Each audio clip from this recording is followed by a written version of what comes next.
Thomas Soto. C'est officiel aujourd'hui, le géant français Alstom passe sous le contrôle de l'américain General Electric. Bonjour Nicolas Barré. Bonjour Thomas. Et ben voilà donc encore un fleuron qui s'en va, diront certains. Oui, mais alors il y a au moins deux leçons positives à tirer de cette opération. La première, c'est que ça veut dire que l'industrie a de l'avenir, y compris dans des vieux pays industriels comme la France. C'est quand même bien de le rappeler. L'industrie, c'est la charpente d'une économie. Alstom fabrique des turbines pour des usines électriques à gaz, pour des barrages, pour le nucléaire, etc.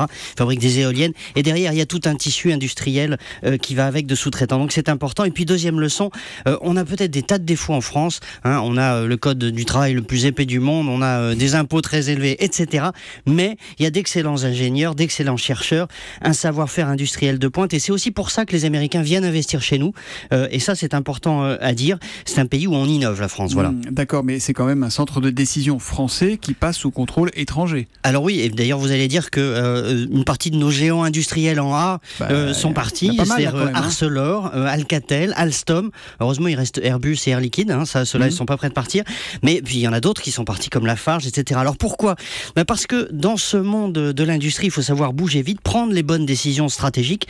Et souvent, ces groupes-là n'ont pas été très bons. En revanche, GE, General Electric, est très fort, puisque dans les années 80, il faut s'en souvenir, ils ont racheté à Thomson ses activités dans les équipements médicaux et ils leur ont revendu les téléviseurs. Aujourd'hui, bilan, Thomson ne fait plus de télé et General Electric est le leader mondial des équipements médicaux. Donc vous voyez, dans l'industrie, quand une mauvaise stratégie est mise en place, ça se paye très cher. Soit au mieux on se fait racheter, au pire on disparaît. Bon alors cela dit, il reste quand même un Alstom français et celui-là va bien. L'autre partie. Voilà, c'est Alstom Transport, c'est-à-dire les 30% qui restent d'Alstom, qui fabrique le TGV, qui fabrique des trains, des tramways, etc. Cette société a un carnet de commandes important, elle a de l'argent.